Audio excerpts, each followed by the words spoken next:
Yo, what is going on, guys? It's Absence here with another YouTube video. In today's video, I'm going to show you guys the best units for each element in Anime Final Strike. Now, I was debating on making this video, but I realized that a lot of you guys might struggle with this information because of the Tail Beast Unleashed mode and how it changes each day. But yeah, guys, I want to yap your ears off. So without further ado, let's go right into the video. Alright, guys, so the first element I'll be talking about is actually Light Element. As you can see, I have Minato down, so I might as well showcase him. He's doing 30k every 1.5 seconds. But his passive isn't even maxed out yet because he permanently gains 1% damage for every 6 enemies defeated, up to 50%. If he goes 5 seconds without a kill, he loses 1 stack.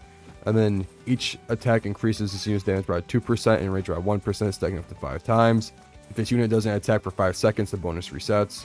So his passives are just stacking up his damage. But we'll let him sit here and attack for a little bit to get his damage stacks up, and then we'll get back to him. Next up is going to be Vegeta.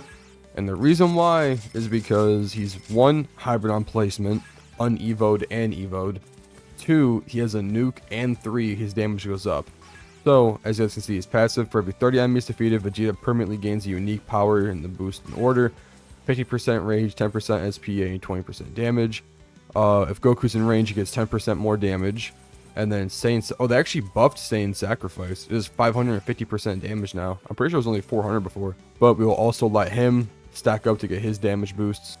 Next up, we're going to be talking about Vesh. Now, it's really 50-50 on what you want to use.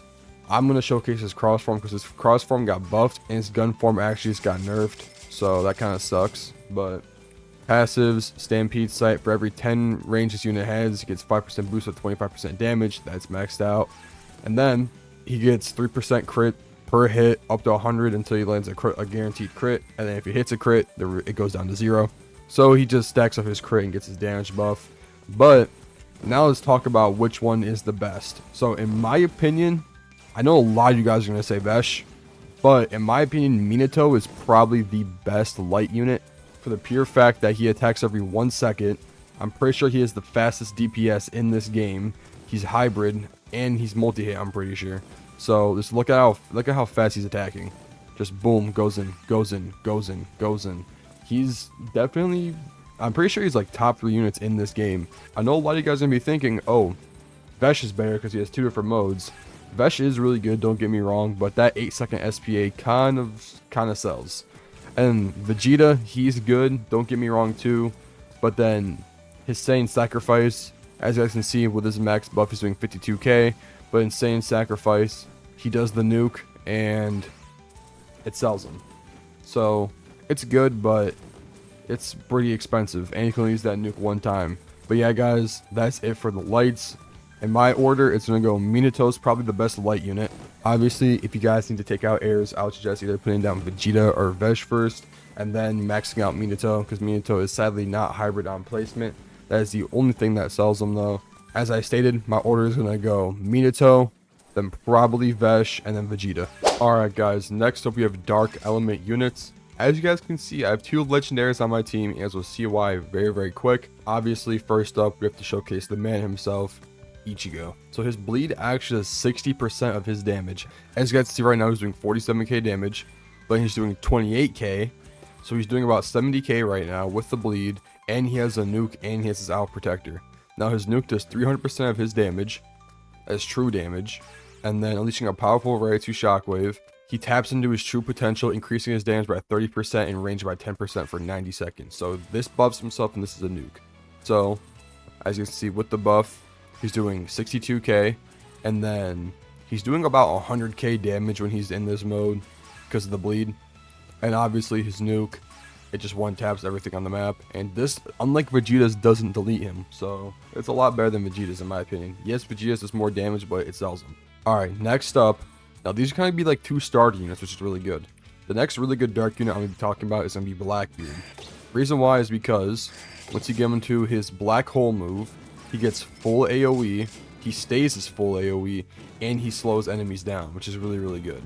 Right here, applied slow, reduces movement speed by 30% for 1 second. So he's a very good support unit for early on players. And I think he's 4 placement? 2 placement, okay. But for like tournament runs, obviously, you want to put him on the ground, slow down the enemies as much as you can, and he's gonna help you out a lot, trust me. Now I'm actually gonna get rid of Ichigo, but the next unit we're gonna be talking about is, as you guys can see, Goku Black. The reason why I'm talking about Goku Black is because max amount, he does 1k damage, which I mean for a starter player isn't too shabby, and then his passives is really good. So this unit does 15% more damage to bosses. Every 20 attacks permanently increases damage by 10%, stacking up to 50%. So he's definitely good for starting out early in this game.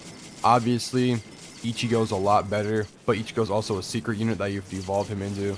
So yeah, those are my top 3. In order, it would probably go, obviously, Ichigo, and then I would say Blackbeard, and then Goku Black. Those are my top 3 units for Dark Element. So without further ado, let's get into Nature Element. Alright, as you guys can see, my top 3 units for Nature is Naruto, Usopp, and Ulquiorra. Obviously, I already have Usopp down, so we're going to get right into him. The reason why Usopp's one of my best Nature units is because his passives and his burn and his damage is all really good. So, sweet spot. Attacks do 0 to 30% increased damage based on distance. So really, I should put him back here because he'll be doing more damage. So like right here, like he's only doing 31k, but then his damage is doing 30% more damage because they're further away from him. And then not only that, he has a really high crit chance. So let's wait for this to stack up. Alright, as you guys can see, his crit chance is maxed out. So he's doing 85% crit chance. So basically he's critting every single time. So he's doing 31k damage, but then crit, I forgot exactly how much damage crit does in this game. I have the one on him, so crit does 25% more damage. I'm just going to say it's like I'm just going to say 2 times damage. Correct me if I'm wrong, please. But if that is true, he's doing like 60k damage every 3 seconds, which that's about like 20k DPS, which is really, really good. And he's a heal unit, so he can immediately kill the hybrids. And on his last move, he just burned, which is only 30% more damage, but it still goes a long way. So right now he's doing about 40k technically. But that's it for the first unit. Now let's get into the second unit, which is going to be Ulquiorra. So let's sell him. Put down Ulquiorra. Now the reason why I have Ulquiorra around here, I know he did just get nerfed, so this is him post nerf, but he's still really, really good because kind of like Blackbeard, he's full AoE, multi-hit, and he slows. So he's a very, very, very good unit. Even if he's debuffed in the Tail Beast Unleashed mode, I would still suggest bringing him because he's going to help you a lot, and he's very essential for beating the mode. But sadly, after upgrade 9, he does lose full AoE, but he is a 2 placement, so put down 1 right here, give him to upgrade 9, put like another one here, give him to upgrade 9. So practically this entire area is constantly going to be getting slowed, which is really, really good. And you guys are definitely going to need him for like tournament runs. Not only does he slow though, is slowed enemies have a 30% chance to stun, so he's definitely a really, really, really good support unit. And if he's getting buffed too, like if it's magic nature, he'll be going crazy in the Tail Beast Unleashed stage. Now last but not least, probably the best unit in all of nature category is Naruto. Now you might be wondering, oh, how is he the best if he's not hybrid on placement? A lot of units in this game are really good and they're not hybrid on placement, so we kind of have to skip past that, I'm not gonna lie. But here's why. So we're gonna wait a second. It's at 75k damage, right? Boom, 112k. It only lasts for 1 attack, which sucks, but that's still really, really crazy. 112,000 damage is crazy. And he's hybrid on his last move, and he's nature and physical. As you guys see right here, this is why he gets to 112,000 damage. After defeating 10 enemies, his next attack deals 50% damage and 50% range. Enters a 12-second cooldown before it could trigger again. And then if Sasuke is in range, he has 15% more damage. At the start of each wave, allies getting 10% damage for 10 seconds. So he's kind of a support unit too, which is really, really good.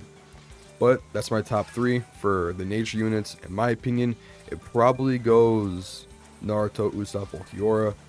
Alright, so for these categories, I'm not gonna lie, there's no really like insanely good unit for water and fire, so that kind of sucks. But as you guys can see, I changed my cosmetic to Tanjiro's. I actually have shiny Tanjiro because I just evolved him. I'm not gonna lie, I was not gonna put Tanjiro in this video, but I know I heard someone say that he was pretty good, so I thought I'd give him a chance. So I evolved him literally 5 minutes ago, so let's just showcase him first. So Breath Blow. Every 4 consecutive attacks, Tanjiro enters a focus state for 6 seconds, getting 50% in range and minus 10% cooldown. If he doesn't attack during this duration, the bonus resets early. Tanjiro's critical strikes overflow with spiritual power, dealing an additional 20% magic damage, and critical strikes mark enemies with a sun flame for 5 seconds. If a marked enemy dies during this time, it explodes, dealing 75% of the team's damage in AoE. Let me just go like this real quick, put one back here. Alright, but so he has a really small, so okay, so he goes to the waterfall basin. Okay, Dance of the Blazing Sun. So for honestly, I thought he would do at least burn damage of some sort. I guess not, but I mean, honestly, Tanjiro is pretty good. It's just he's not hybrid, which kind of sucks. But it's a good concept for him. I like the fact that he's water and fire. So he's pretty good. I'm not going to lie. He's probably the best water and fire unit in the game. So he'll probably go to my number 1. But the fact that he explodes is pretty nice. That honestly might make him hybrid. I don't know if that is true or not. But as you guys can see, he's multi-hit. He does a lot of damage. Almost a guaranteed crit chance. So he's pretty good.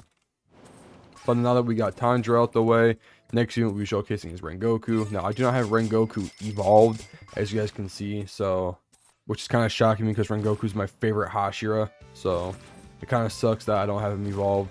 But Rengoku actually does become hybrid, which is really good, unevolved too, and his burn does 110% damage. So, honestly, I might have to evolve Rengoku because it's Rengoku. He's my favorite Hashira, and I want him just to have him. Do I still have a Tanjiro back here to hold him off? I do, and he's maxed out. Alright, good. But Rengoku's probably, I'm going to put him as the second best burn unit in the game, right behind Tanjiro. Only thing he has above Tanjiro is probably the fact that he has an ability. Because, I mean, Tanjiro he's a very unique unit because I'm pretty sure he's the only unit in this game that has 2 elements, which kind of puts him above a lot of people. But I think Rengoku's just slightly behind Tanjiro. Probably interchangeable because he's hybrid and he has a nuke when you evolve him. But Flame Hashira enters battle with 10% damage and minus 5% SPA. Each time you place another tower, Flame Hashira gains plus 2% damage, stacking to 30%. So he can get pretty good. But I'll have to evolve him a different time. But now for the last unit I'll be talking about is Ice Admiral, aka Kuzan. So, reason why he's on here as one of the best units for water is because he actually freezes. So, he does 20% damage to enemies that are frozen, and then if this unit tries to freeze, and then in case everyone with CC immune means that's crowd control. So if this unit tries to freeze a crowd control immune enemy, the freeze fails, but the attacks deal 35% damage instead. And then right here, the freeze thing. So this unit's attacks apply freeze to enemies hit.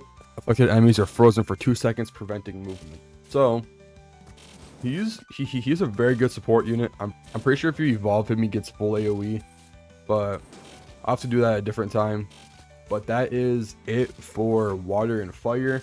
The summary is probably gonna be Tanjiro at best, and then probably Kuzan, and then Rengoku. I have to evolve both those units to really get a full understanding though. If I'm wrong about that, please correct me down in the comment section down below. I'd really like to know. But yeah, that's it for water and fire. Alright guys, that's it for today's video. If you guys liked it, don't forget to like, subscribe, and leave a comment down below. If you have any unit recommendations for me to get and or showcase, definitely leave them down in the comment section down below. I know I missed Obito because I don't have Obito, but to be honest, I feel like Obito probably still wouldn't make it in my top 3, which I know a lot of you guys aren't going to like to hear. But I mean, don't get me wrong, Obito is really, really good, but his damage doesn't really compare to Naruto or Usopp in my opinion. Yes, he is full AoE, but it doesn't change the fact that they still have a higher DPS. For infinite runs, could he be better? Yes, don't get me wrong, because any full AoE units would be a lot better in infinite runs. But that's that out the way. But yeah guys, that's it for today's video. Hope you guys enjoyed it, and I'll see you guys in the next one. Peace.